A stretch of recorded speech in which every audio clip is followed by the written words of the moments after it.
fist of lemongrass in winter's mouth, explaining green to the whitest of lips.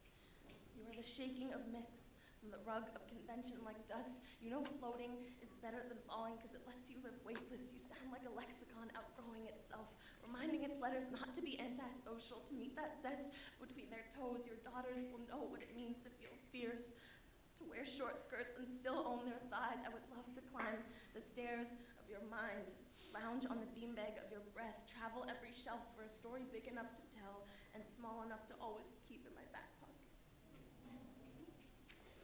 Nelly, you are the sweetest syrup to ever drip from a laugh. You have a mouth full of color and a curve like the side of the moon. You try to fool us with your baby voice, but we all know there's a tiger hiding under spandex and the smoothest skin ever not on a mango. Gah. Your words are like songs, and your songs are like love, and your love is like poems, and you remind us with them all that we needn't be lonely, that everything can shine if you only hum and whisper and caress it long enough. You have the most magnificent vocabulary I have ever met. You spit lines that make the senses contemplate strange new things. And every time you make a metaphor of the ocean, I can't help but smile, because it's impossible not to equate you with something so vast and calm and capable as that.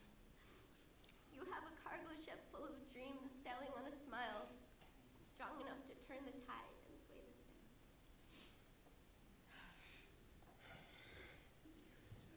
Somewhere between the anarchist cookbook and fucking like apes, there's a Bohemian sandstorm being spit over a reggae beat. A love-drunk poet who stutters sometimes, only because there is so much universe on his tongue, only God himself could spit so much wonder. He is everything on the page that I aspire to be. Everything beautiful about poetry, everything quiet about thunder. And I'm a few inches, a tan, an accent, and a much larger vocabulary away from being G. Carey. So I have to settle for a face grab and a close friend. It's always been just another day in the trenches for us, young king. So keep your head up. You know I'm right there behind you.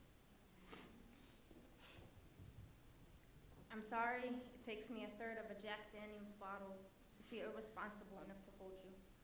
Alysia, sunflower with a southern soul plucked from 39th and Chestnut.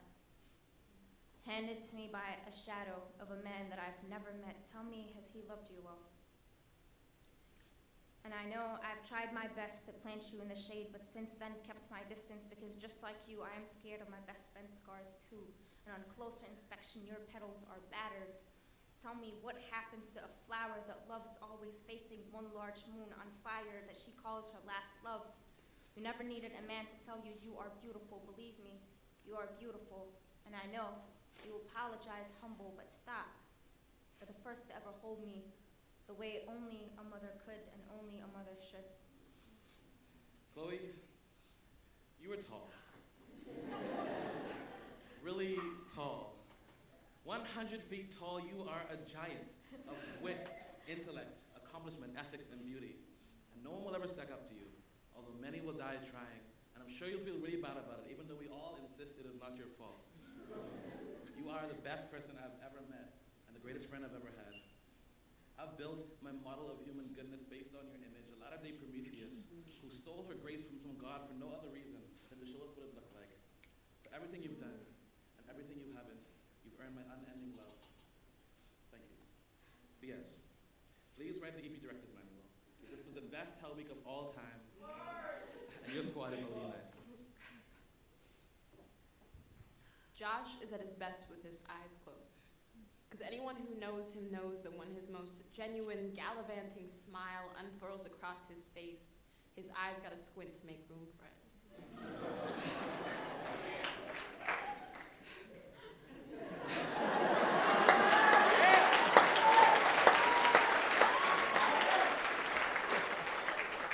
I once told you I'd never leave, and then I did for a while. Couldn't help but make my way back. Learned that the chip paint on your outside is simply a collage of your past and who you earnestly hope to be. I know the color of the wood grain in your bones, so no matter where you go, I know you'll never leave me, and I hope you know that if you ever need, you've got a family who would wicker basket weave themselves into a raft ever evergreen enough to cradle your fire. P.S.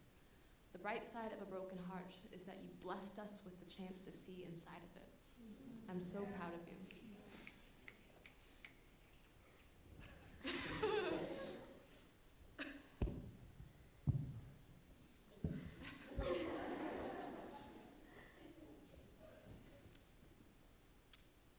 In 20 years, Justin Reilly will be the uncle my children are all too willing to abandon me for.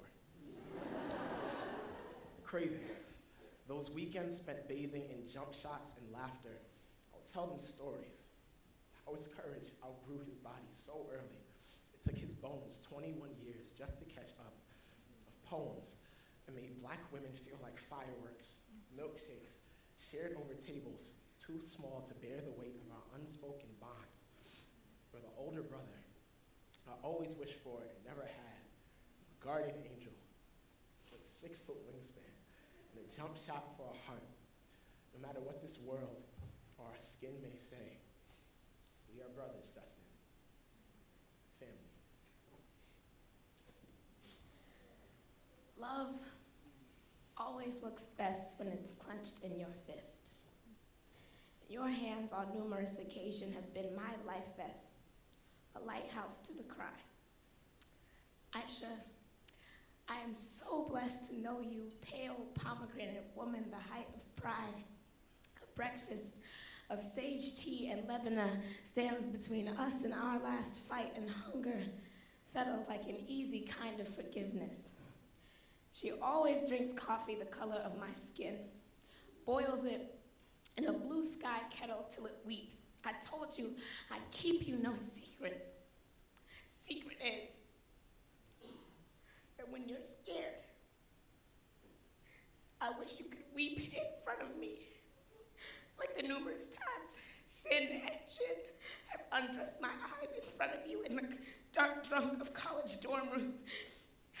I want to say, before these 4 years close, and God knows where the next year goes, that I held you like the sea clasps a continent. It's the least I can do for a friend. You don't always have to be a rock to be steady. Sometimes you can be the wellspring. There's an underground railroad of unconscious lovers who call themselves poets. It has no roof. It has no walls. No bed. No fire but our words. No blanket but our scabs. Never quite warm enough this naked, but still the only real shelter I've ever known, the only heart big enough to ever be home.